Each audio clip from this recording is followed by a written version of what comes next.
Okay. That should have done it, but for some reason the music is still playing, so let me real quick head over here and okay. Yeah, that's working. Okay. So welcome everyone. Hi to Curtis, who's just joined us. Hi to Nicholas. We've got quite a good crew this time. So let me. So hi to Nicholas. Hi to Curtis. Hi to Christy from Texas. Hi to Simone.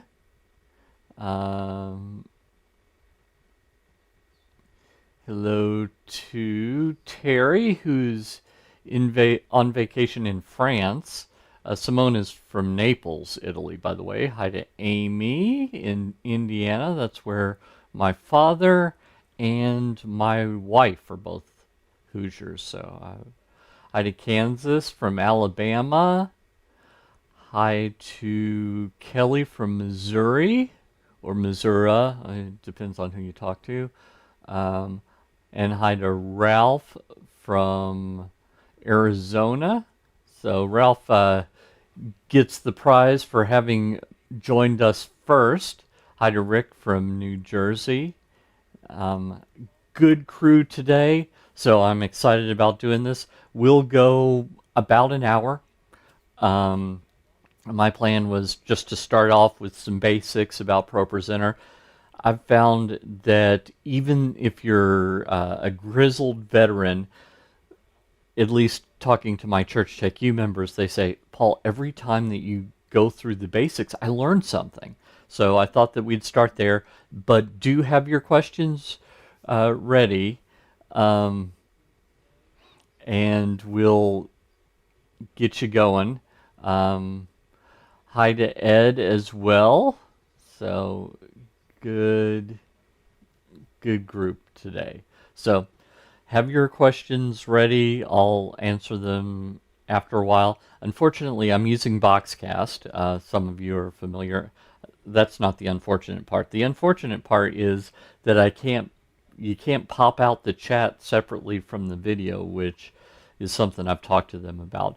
But hopefully the video will be good. It's sending in 1080p, so if it looks fuzzy whatsoever, lower right hand corner there's a little gear icon. Click on that and see if you can't change that to 1080p, because that's what I'm sending.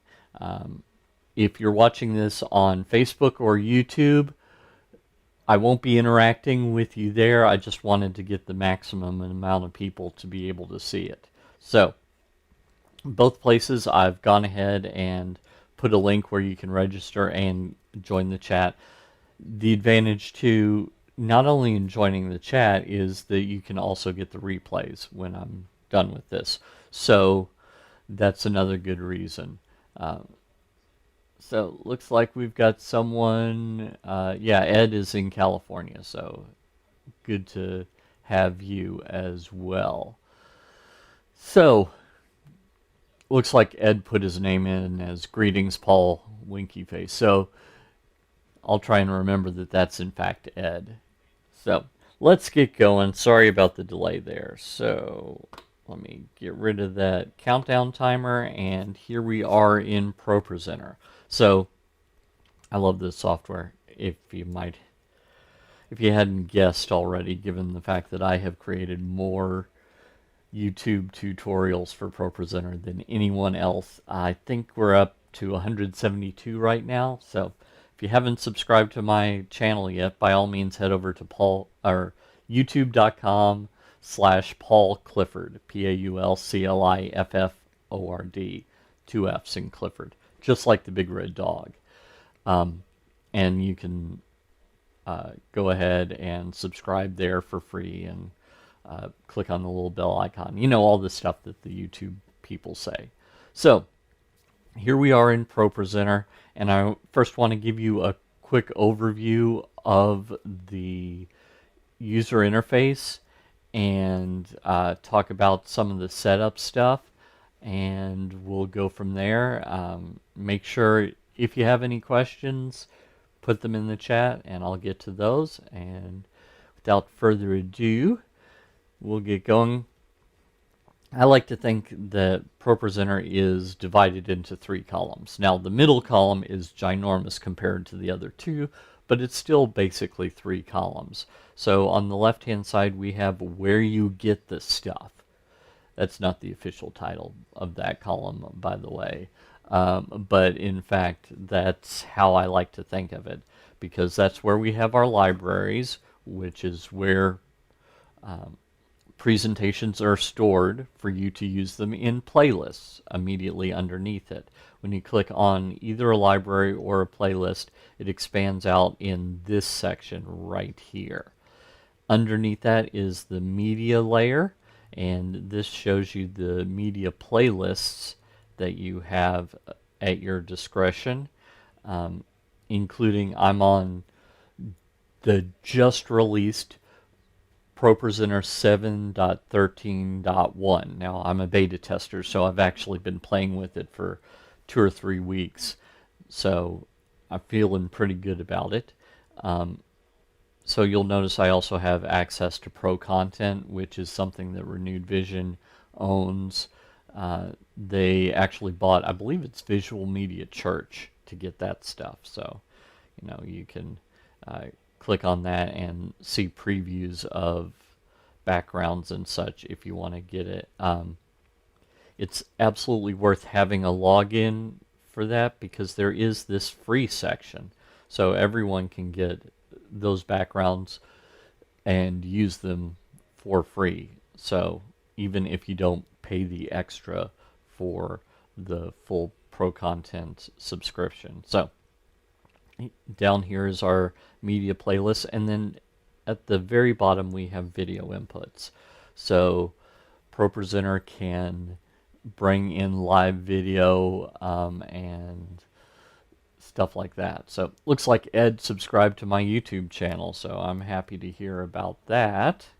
Anyone else that wants to, feel free to do that as well. So I'm trying to monitor the chat from time to time while I talk about all this. So one thing before I go on that's probably worth mentioning is if you don't see the media layer down here, then click on this button right here, because that toggles it on and off. So see, it's off now, and now it's on. Okay, so that's what that button does, is that will toggle that off and on. Notice, by the way, I should mention this, with it toggled off, all of the transition buttons are in a line down here together. I did talk to someone that said, I used to have 6 transition buttons and now I only have 3. Well, it turns out they were used to the media layer being hidden, and to make it nice and clear, the transitions are underneath the layer that they affect. So these purple transitions down here at the very bottom affect the media layer and the live video layer too. And the transitions right here affect the slides layer right here. So those are the 2 layers that people mess with most when you're dealing with ProPresenter, is the slides layer and the media layer. That's because, you know, you want a background, so that's media layer, and you want slides with text or images, etc. And so that tends to be the slides layer. So those are the 2 most common layers that you mess with. But as I say, there is another layer below the media layer, the video input layer, where you can bring in cameras up to 8, or even live video sources via NDI, Network Device Interface. So that's a cool little feature that ProPresenter has as well. There's another way or 2 to bring stuff in, but that's what you can do down there. Down here, notice if we go straight down from this Pro Content thing, and if you're on ProPresenter 7, 12 or older, it won't say Pro Content. I think it says Store. So either way, it should be about there. Go straight on down from that, and we have 2 icons here. One is like little boxes, that's grid view, so that's the same view here and here for the slides. Notice that I've got exactly the same icon here, grid view, grid view. Then I've got these lines, that is table view. So table view basically has a thumbnail, and then it tells you more about it to the right. I almost never use it, but it does exist. Same thing up here, the lines are table view for your slides. So you see that for every slide, it gives you the text, and then it also tells you other information there. I think that actually might be notes, or it might be the title of the song. I think it's actually the title now that I'm thinking about it. One thing that people sometimes sometimes it gets turned on by accident, or another operator turns it on and it confuses them, is this capital T is easy view mode. So you'll notice that now you can see the text really easily. When ProPresenter 7 first came out, hi to Luis from New York. I used to joke that this is old person view, because my eye doctor tells me I've got presbyopia, which is Latin for old people eyes. So if I take off my glasses, I can still make out what it says here. Whereas if I click here on your normal grid view, yeah, that's not going to happen. I can't make that out whatsoever. So that is what that does. This icon right here changes how these are viewed. So if I click on here, here, let me hide myself real quick. I can click slides by group, and now all the verse 2 slides are grouped together, all the verse 3 slides are grouped together, etc. I'm going to uncheck that because I don't like that. Thumbnail slide background color, this is something that, notice right here, it's what it affected. In 7.11 there was a glitch where if you turn that on it would hide the backgrounds. So they've fixed that in 7.12 and 7.13. But that enables it to be a little easier to read if you have a particular, let's say you have a dark text and you want to show that on a lighter background.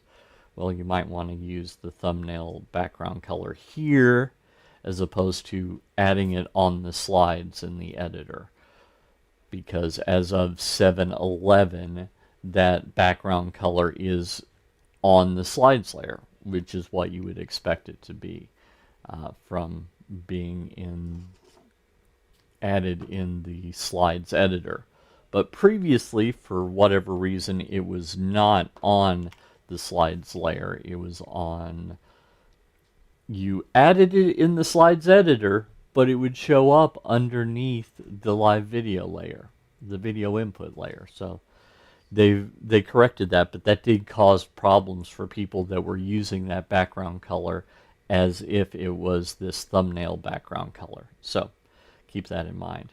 By the way, those options right here change based on which of these three icons you have selected. So if you click on the easy view mode here, then notice we've got some different stuff. I can hide the backgrounds there.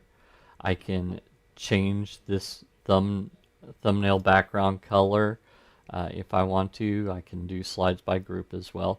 But in easy view, you could change the font to your heart's content, and it doesn't affect the output that's going to your congregation or your live stream or whoever's watching ProPresenter that's not either leading from the front or the operator. So that's something that's nice in easy view, is I could say, you know, that's actually a little too big.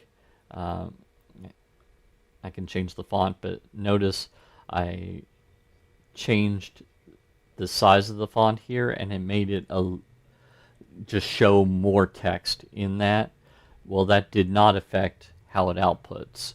So that's a fun little feature here. You know, if like at Christmas, a lot of times we'll use more scripty fonts. They're harder to read, so maybe you want to go with Helvetica, or you want to go with Arial, something nice and simple and easy to read. You could do that in easy view mode.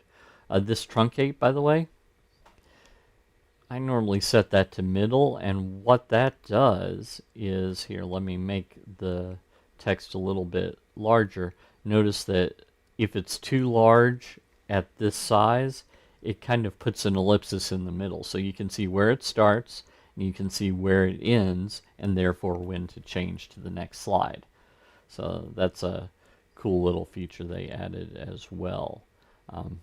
In list view mode, notice it has some similar features there as well.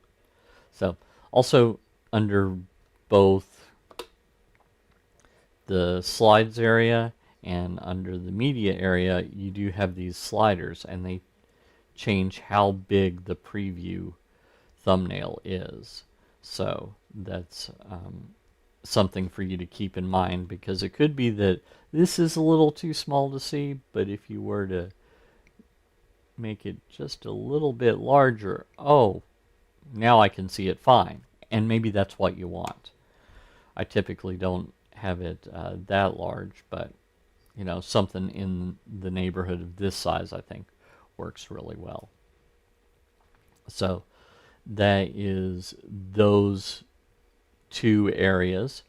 Now, the right-hand column here, if this is where you get the stuff, and this is where you interact with the stuff, this is where you preview the stuff. Of course, not the official names, just how I like to think about those. So we have up here, audience and stage. These are buttons that, first off, only affect displays that are connected directly to ProPresenter.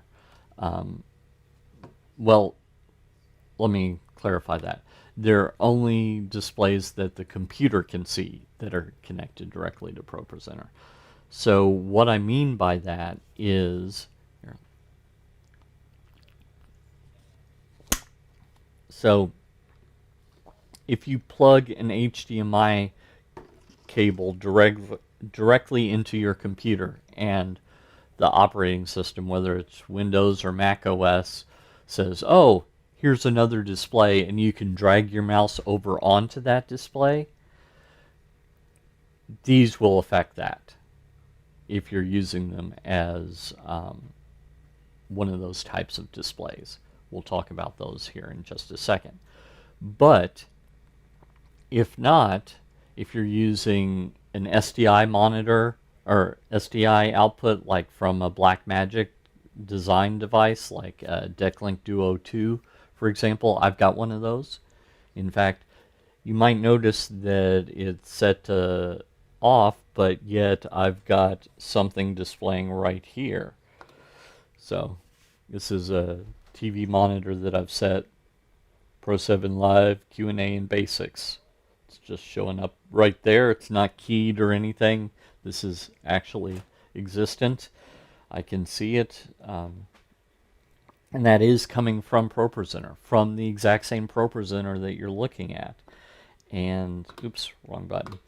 And the reason that I can do that with these off is that's coming from the Blackmagic SDI card that I have connected to my computer.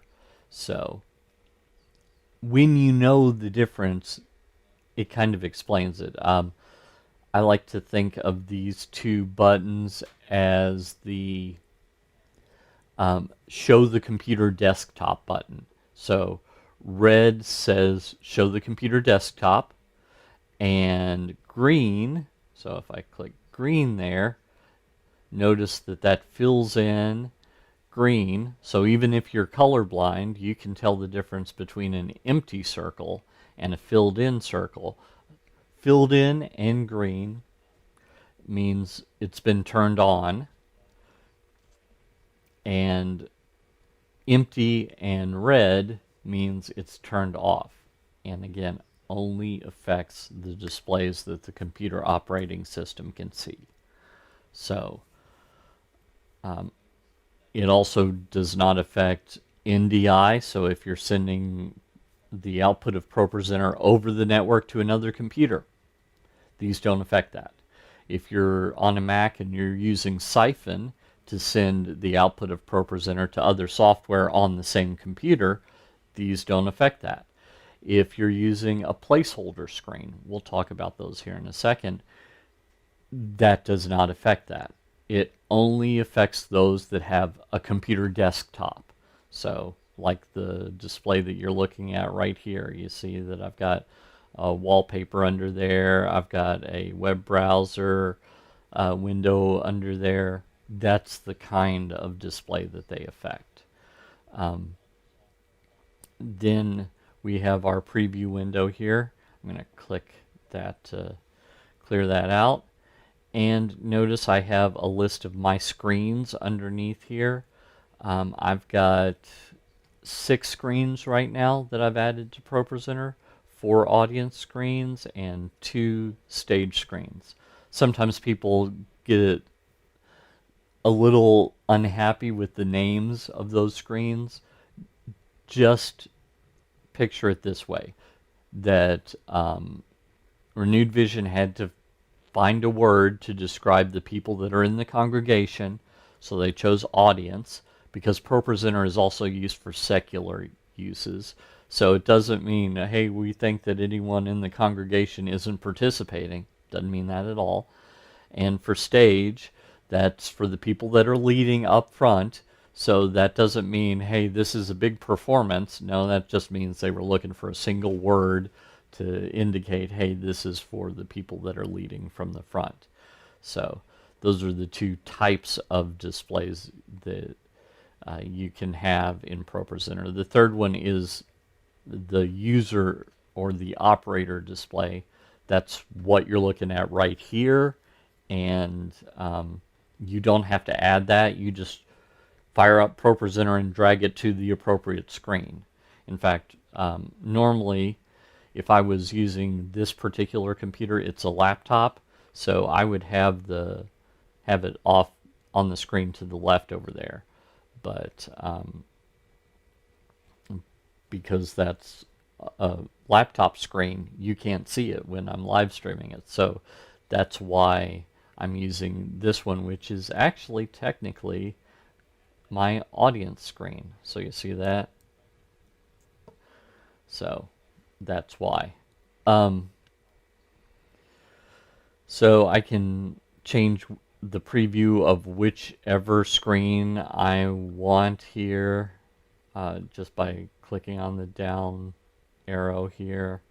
You'll notice that this is a preview of this screen over here, which is rotated, so that's why the preview is rotated. So then down here we have 3 tabs. This is just your regular slide preview. So if I was playing a video from the slides layer, it would give me a timeline here showing stuff. This one here is for the announcements layer, and this one here is for the audio layer. So if you came here before we got started, I was playing some production music in the background. I was playing it from the audio layer right here. And this is showing, that's actually the announcement layer that I'm using for this. But since it's not moving, it doesn't have a timer, it doesn't have video, there's no interaction right here. But most of the time you're probably going to leave it right there on the slides layer.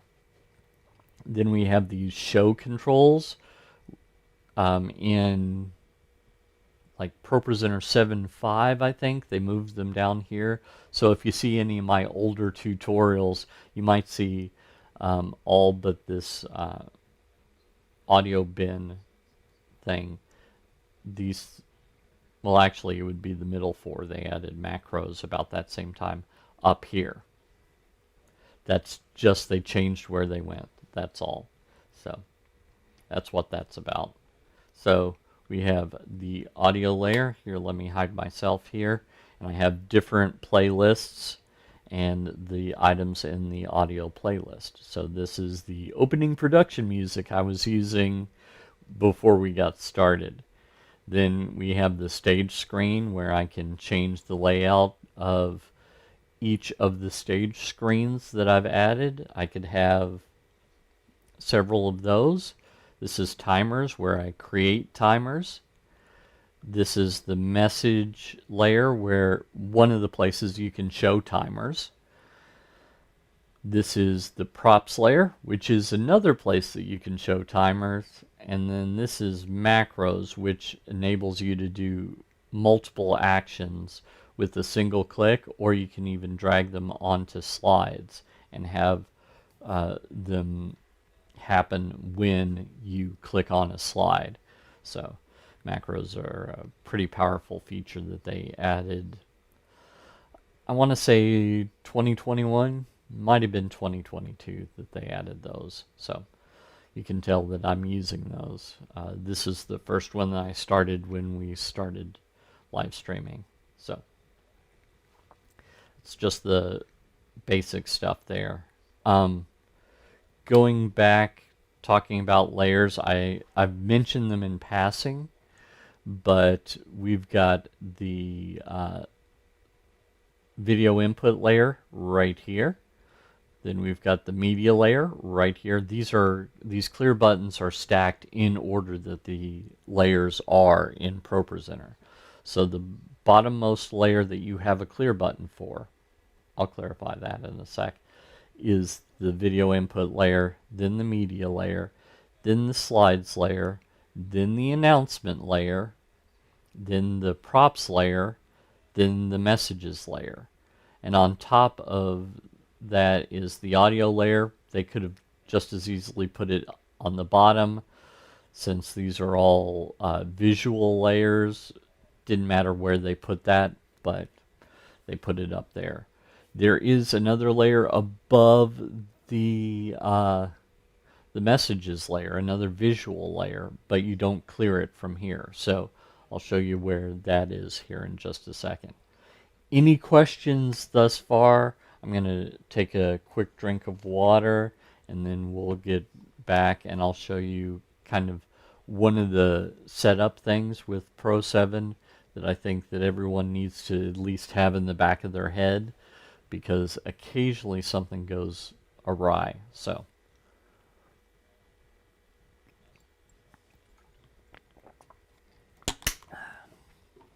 I meant to top off my water in my water bottle before we got started and forgot. I think I'm good though. I think we'll make it through this. So that is that layer. So next, I'm not seeing any questions, but don't hesitate to put them in as you have them. So I did want to show you, if we go to screens and then configure screens right here, these are the 6 screens that I've added. I've noticed that ProPresenter lets you add, it lets you add more than 8, but the 9th one, even though you can add it, it doesn't seem to do anything. So how do Yopo train? I'll get to that here in just a second with your question. So notice that I've got 4 here set for the audience and 2 set for the stage. So adding a new screen, you just click the plus button, and these top 3 are the ones that the computer operating system can see that have a desktop that just act like a built-in screen if you've got a laptop or an all-in-one computer like an iMac. That's what these 3 are. The next 4 here are my Blackmagic DeckLink Duo 2. If you don't have Blackmagic hardware, it doesn't show those, but that would be where they would show up. If you had a Quad 2, which is the big brother of the Duo 2, it would show 8 of those possible. So that's what these are. If you're using an Ultra Studio Monitor 3G adapter, it would show 1. So that's what this section is. Then we have NDI. This is something created by NewTek, the people that have the TriCaster. That's their video switcher product. This basically makes a virtual display that can go over the computer network. So if you have 2 or if you have 200 computers at your place, your church or wherever you're doing work, whatever, then you could send NDI out to the network and any of those computers can see it, assuming that they're recent enough to run NDI software. There's also NDI hardware that you can get to plug into the network and then just have it show up. So it's a powerful feature. Siphon I mentioned earlier, as if you wanted to send ProPresenter to another piece of software on the same Mac, it can do it. The Windows people are not out of the ability to do something very similar. Siphon is limited. It doesn't send audio, but you're on the same computer, so you could take the audio that's going out and pipe that into another piece of software if you wanted to. But with Windows, you could just use NDI. Technically, you can use NDI on a Mac too, between two pieces of software on the same computer. But you just have that one extra ability there with Siphon. And then placeholders, those are virtual screens that do not leave ProPresenter whatsoever. So originally the idea behind a placeholder screen was you've got a computer at home and maybe at church you've got an LED wall, or you've got a projector that's an odd resolution, or while you have a TV you could plug it into for the same resolution as at church, you just don't want to go through that trouble every week when you're setting stuff up. So you could have these placeholder screens, which are just kind of fake screens. So that's one thing that you can do with them. There are some other things that you can do, like use them to preview things and make it a little bit easier. So that is what that's for. So the the next thing that I want to tell you about is, notice that this screen right here has a different resolution to other ones. In Pro7 we can mix and match resolutions. So if you've got a live stream that you're sending out at 1080p full HD, you can send that, while at the same time, let's say your projector is older and it can only do 800 by 600, you can do that as well. And also stage screen, sometimes people will reuse an older projector from the front, flip it around to the back, and use that as a stage screen instead of a TV. Perfectly acceptable way to do it. So you can do that. So I did tell you that there was a layer below the live video layer. If you look right here, notice how this is kind of a shocking pink. That's the color I like to say it. Well, when I fired up this TV, notice how it says vertical. That's this guy. So it had that color on it, indicating to me, okay, ProPresenter is sending a signal to it, and I just need to decide what I want the signal to be.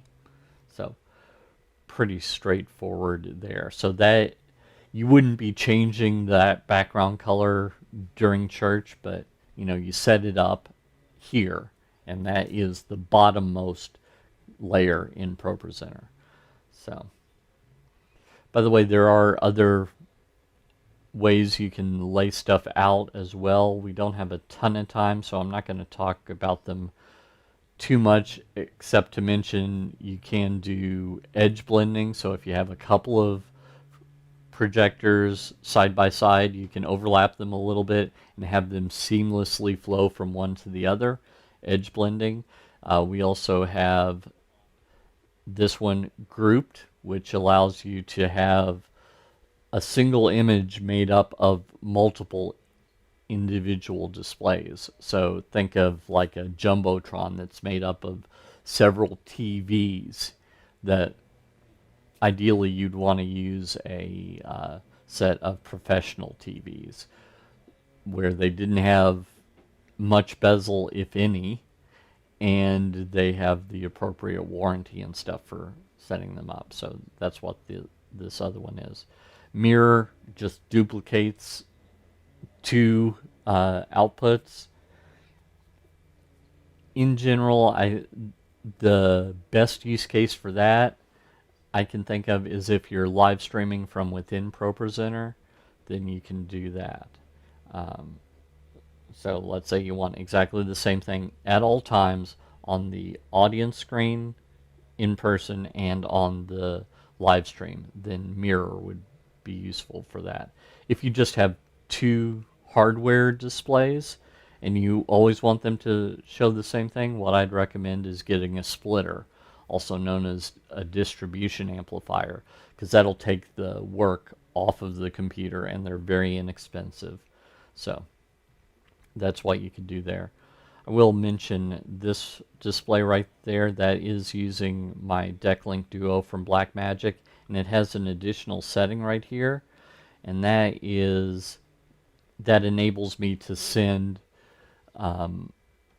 transparency and translucency through the video signal. It does take 2 connections, but it goes into my video switcher. So NDI, by the way, can also do that. So if you're just sending it to other software, then you can do that without special hardware.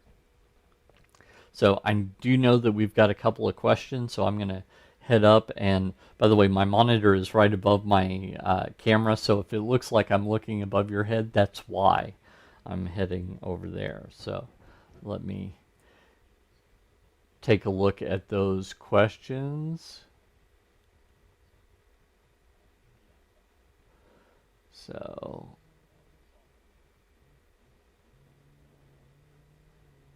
Rick said, clearing the slides in the preview pane, can that be adjusted to fade out rather than so abrupt? Yes.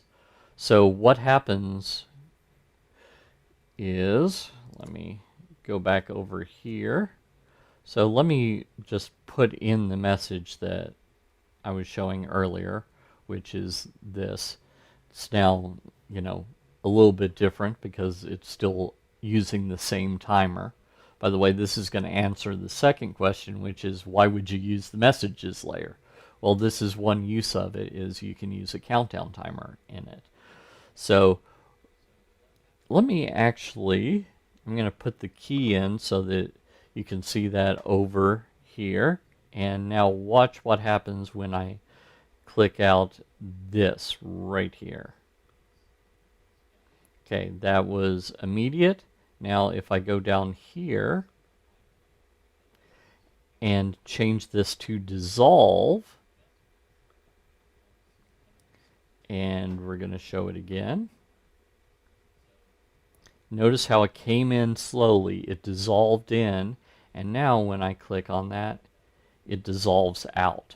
So whatever transition is the default, the global transition for a particular layer, when you hit the associated clear button, it uses that transition. It's also the case, here let me click show here, bring that back in. I've got a clear all button, except it clears everything but the announcement layer because I'm using that for this. So watch what happens when I do that. Same exact thing. It uses the transition that is set for that particular layer. So if I had things on all these layers happening and I had different transitions for each layer, when I hit the clear all the transitions would work there. So good question. So in answer to the question that Yopo Train asked, who is the messages layer for? The messages layer is for the people in the audience. If they're seeing an audience screen, that's what the messages layer is for. There is a separate messages utility that works for the stage screen. So if you wanted to send a message to the, let's say you've got a long-winded deacon up there that's talking, and it's the end of service. Right here where it says stage, let's hide me again.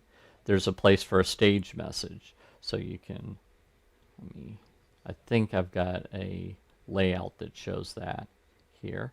So then I could type in the stage message right here and click show.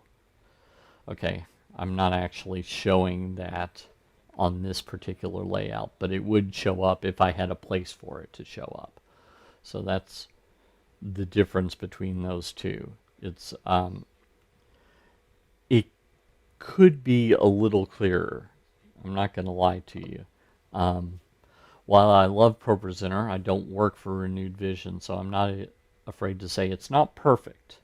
It could be clearer to have a stage message that is separate from the message in the messages layer. So, and by the way, you can, in addition to countdowns, you can also use those for like childcare numbers. If a child in children's church or the children's ministry needs mommy or daddy, then you could add that there. So, Simone says, how can we organize libraries into something like a playlist folder? So the library is the organization. So if we go up here, upper left-hand corner, that's where my mouse is right there, you'll notice that I've got various libraries. Think of those as playlist folders. They're the top level of organization. But notice that I've got several of them. So I probably wouldn't want more than 7 or 8, but I would think of these kind of like filing cabinets. So I've got one just for Bible passages. So after I get done with the Bible passage, from time to time, I can just go through here, select stuff, right click, delete, and then it goes away. So that's a way to keep your Bible passages pretty organized, because with the exception of maybe Easter and Christmas, in general, you're probably not going to use the exact same Bible passages week in and week out. I could imagine that if you are a church that uses the lectionary, there is a 3-year rotation where you get through the vast majority of the Bible, at least. So that might be the exception, but if you're a church that doesn't, then not so much. So don't think that you can put libraries into folders. No, the libraries kind of are the folders. And then under playlist, to organize your playlist, you can, because someone today was like, I've got a bunch of playlists, what do I do? Well, delete ones you're never going to use again. I tell people I'd probably keep important Sundays. Not that any Sunday is unimportant, but, Christmas, Easter, your church's anniversary, big events, something like that, maybe you would keep that and put those in a playlist folder. So you can right click here, and you can save any playlist as a template, by the way, or you can click on the plus here and add a new playlist folder.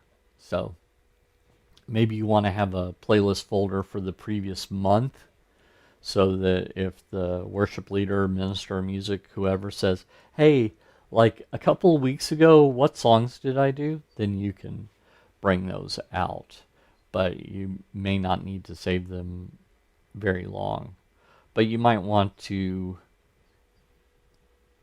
I just added a playlist folder. I'm going to rename it, right click and rename. If I wanted to keep a lot of these, maybe I would select them. I held down shift to select, and then I'm just dragging them into the archive there. And then I can collapse that, and that just makes the organization of that a little bit better. So let's see what else we have here question-wise. Yopo Train, we have a screen in the back for people on stage only. How do I show a slide on it? Okay, there's actually a couple of ways. So you'll notice here, right here, that I have a this drop down here, and it's got, let me hide myself real quick. It's got a few different options. So right now, what I have is, if we go into a song,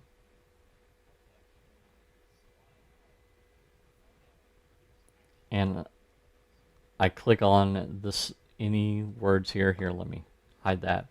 Notice that it shows the text of the current slide text and then the next slide text. So a lot of times for people singing, that's what they want. They get access to more lyrics than the congregation gets, than the audience gets. And you can change the color of those so that it's clear, hey, this one is not actually up on the side screens just yet. So that's one way, is to just show them that. You can actually show them exactly what's coming out of any of your screens as well. So if we go into screens and then edit layouts, I've recently gone through, because I had a bazillion of these things. So this was the one that I was showing you right here. Could be if we click on plus here, and we can do a blank. I think that's probably the best way to do it.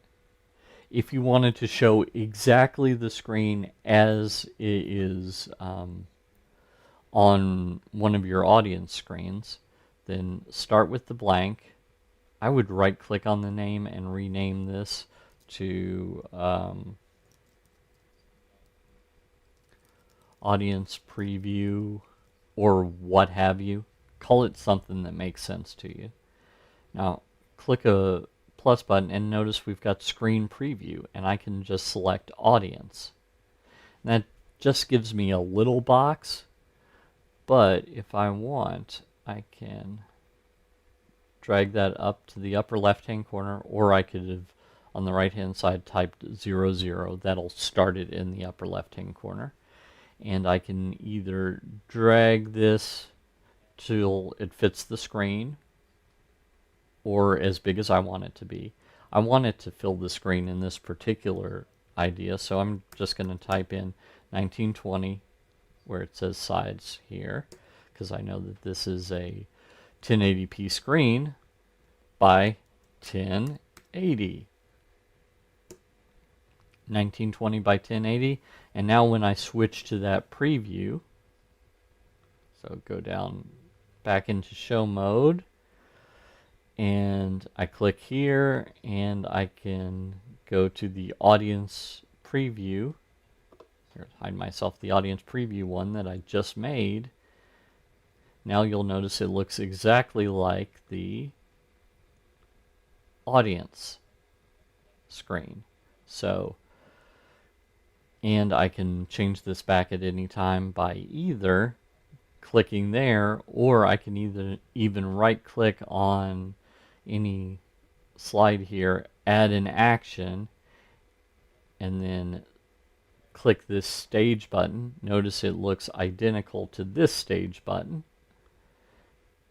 And then it says, hey, what do you want to do? Let's change this first one to the current next text. And so let's go down to preview it so that I can show you. And on another slide, I could add the exact same action. Stage. Except this one, I'm going to change that one to the audience preview. So now, when I click on this, it looks just like the audience screen. And when I click on this, it's just got the words up there for the singers. So I can add those at different times. Notice that it doesn't, you don't have to add a new screen for every, you don't have to add that action for every one of these slides. You can just add it knowing that all subsequent slides, all slides from that point on, will have the last one that you clicked on. So if I click on this one, oops, if I click on this one and then this one that I just had on, notice it stays as that preview. So that's how you would do it.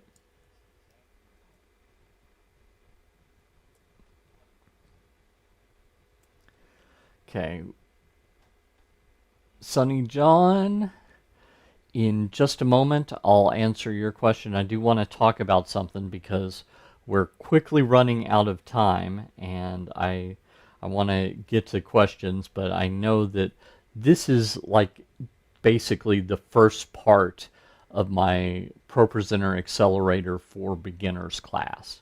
And I'm going to do that live here in a couple of weeks coming up. So let me go ahead here and give you a link to where you can be a part of that. If that's something that interests you, no obligation, you know, as they say. You don't have to, but I just thought that I would offer it. So that's there. So quick overview of what that's going to be is I've got 2 Saturdays laid out where we're just going to do 2 basics classes, and this tells you all. And the price will go up for the day of, so it's worth your while to get it now. This is a organizational wide thing, so if you've got one person or if you've got a dozen people, they can all watch it. They can watch it individually, or you could have a big training day and everyone, you know, put it up on a screen and watch me teach this live. Either way, doesn't matter to me. And for those that can't make it, I am going to give you the replays so that you can watch it later, and it'll be split up into about hour-long increments so that you can watch those, and you know, it's not this overwhelming thing. You can also speed it up. If I'm too slow of a talker, you can speed it up. If I'm too fast of a talker, then you can slow it down. So normally this would be $300 each session, but until that time I'm knocking basically a little over 50% off the price. So $147 for just the beginner class and the replay, $147 for just the intermediate class and the replay, which is what I'm going to touch on next Tuesday, same time. So if you want to join me for that, we're going to talk about more intermediate stuff, and then the advanced, or this one, which is both of them. So, you know, if you bought them individually, that would be $300 plus $300 for $600. Or if you buy them all together, not $600, $247. So this is actually the best deal. And that's 2 subsequent Saturdays starting at noon Eastern time. So that means if you're on the West Coast here in Kentucky and California, I know we saw someone in California, someone in Arizona, that will be 9 a.m. On the 9 a.m. in the Pacific time zone. So should be a fine time for anyone that is in the U.S. And noon isn't nearly as late as these are. So for Simone, for example, I know that she's watching from Italy. It would be probably a little bit better time for her as well. So if that's something that interests you, I'd love to see you in there, and you can go ahead, follow that link, and get that taken care of. Let me answer the rest of these questions. I can't stay too long because I want to squish down this replay so that I can upload it so that people that weren't here or people that arrived late can see it. But I will try and answer as many as I can. So going back to my chat up here. Yopo Train says, we have a screen. Okay, I just answered that question. So, Sunny John, how can we set up multiple screens, one for LED wall, one for live, and one for lobby screen, or set it up in hardware level, especially when you have a Mac Mini M1 computer? Yeah, the Mac Mini M1 was limited. There are some people that will tell you, oh, just get this dock and that'll work. I caution people against doing that because Renewed Vision themselves have said we don't find them very reliable. So let me tell you what I would have done. And first off, if those three screens are always going to have the same thing on them, that's a really cheap thing to fix.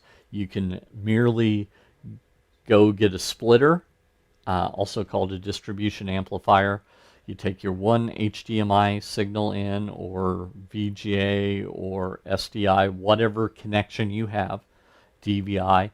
You put one in, you plug the thing into power, and it can have 2 or 4 normally outputs that are all identical. So that's the easiest way and the cheapest, quite frankly. The next thing that you can do is, if you just needed one more, that Mac Mini does have an additional Thunderbolt port that you can buy a Blackmagic Ultra Studio 3G monitor device. You buy that, it's about $110, I think, if memory serves, and you plug that in with the Thunderbolt cable. Make sure you don't get USB-C, Thunderbolt, and then it can put out an additional display that the computer doesn't see as having a desktop, but that will work perfectly fine with ProPresenter 7. So that's the second thing. If you do need more than one additional one, then I would use the hardware that I'm using, which is a Blackmagic Decklink Duo 2, and I've put that in a Thunderbolt enclosure. So basically, once you put it in the enclosure, then you plug the Thunderbolt cable into the computer, and the computer can put it up there just like it's a display, but the computer doesn't see it as an additional display. So that's probably the most recommended way to do it. For the display in the lobby, you could also send that over NDI, so send it over the network. And there are a couple of companies that do this. BirdDog is the one that pops into my head first. They have a little adapter that basically will you plug it into the network, and then it spits out HDMI, I believe. So you can plug it into the network by that lobby TV and then spit it out. And the computer itself doesn't have to have an additional display connected to it. You'll just add it as an NDI display in ProPresenter preferences. So, yep. Next question. Kelly is asking, why is it when I adjust the output size to a smaller size in a theme, it becomes extremely small in the editor, but not when I edit the actual slide? Yeah, so the size of the theme does matter when you're adjusting that. Once you've added it to a slide, then the size of the slide in the editor takes precedence. So I think that's probably what you're dealing with, is just to show those of you that maybe you haven't thought about this. If I go into more and then theme editor, in the upper right hand corner here, before I click on anything in here, I've got a size choice. So if I were to change it to this guy, for example, notice how in order to fit on there, it squished it down. So that is one thing here. I'm going to move this back. Also notice that 800 by 600, exactly the opposite thing happens. It changes it and makes it a little bit bigger. So you would want to make sure that the size here matches at least one display that you have. Otherwise, that could be a problem. Now, if we go back in here to show, and then I right click on this, or I could have selected edit, but I'm just going to select edit slide. Does the exact same thing. Also, Control E on a Mac. I think it's Alt E in Windows, but I could be wrong. Notice I've got exactly the same thing here. So if I change this here, or I guess it was this one, notice that it takes up the exact amount of space. So if it's set differently in the two places, you'll get different results. So let me go ahead and put that back, otherwise I'd later on be confused by what I did. Simone says, yes, I have several libraries. I was thinking at some trick of yours, you know. Thanks for clarifying. No problem.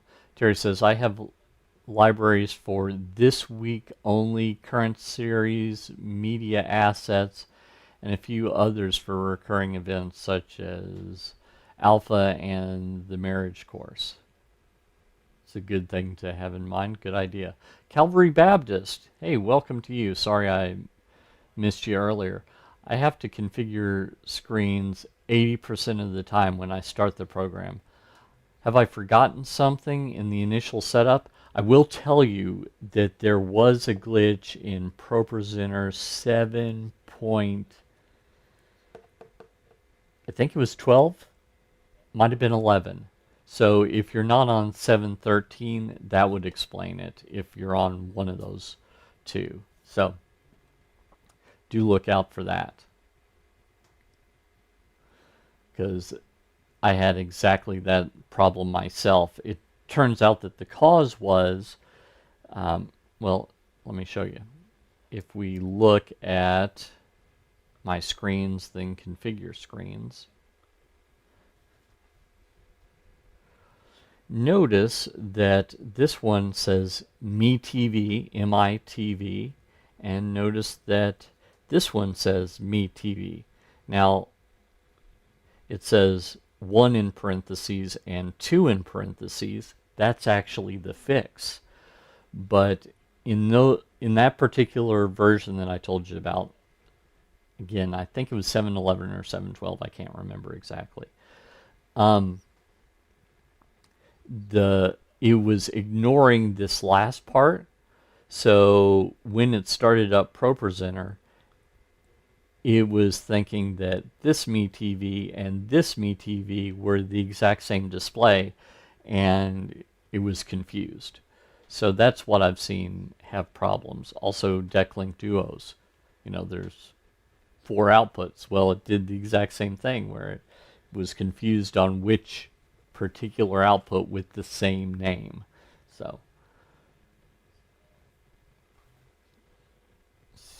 let's see if there are other questions here. Oops, I'm on the wrong screen.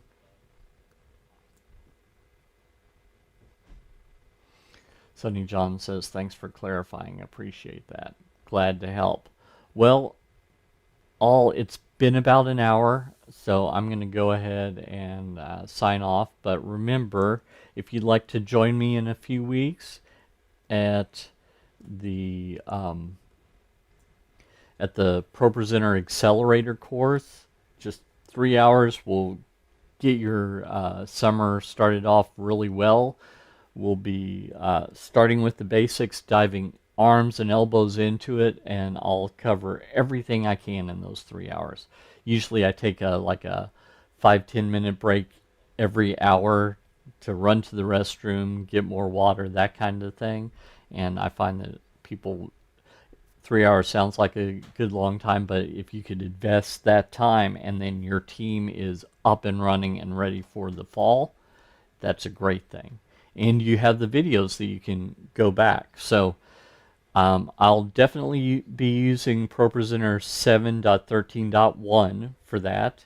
If in between now and then they announce a new version, then I'll be using that with the stuff that comes along with it. I am a beta tester, so I tend to get those a little bit early as well. So, just so you know, and have a good day. I'll send out the replay a little bit later, and don't forget about that class. I'd love to see you inside that. Okay, talk to you all later.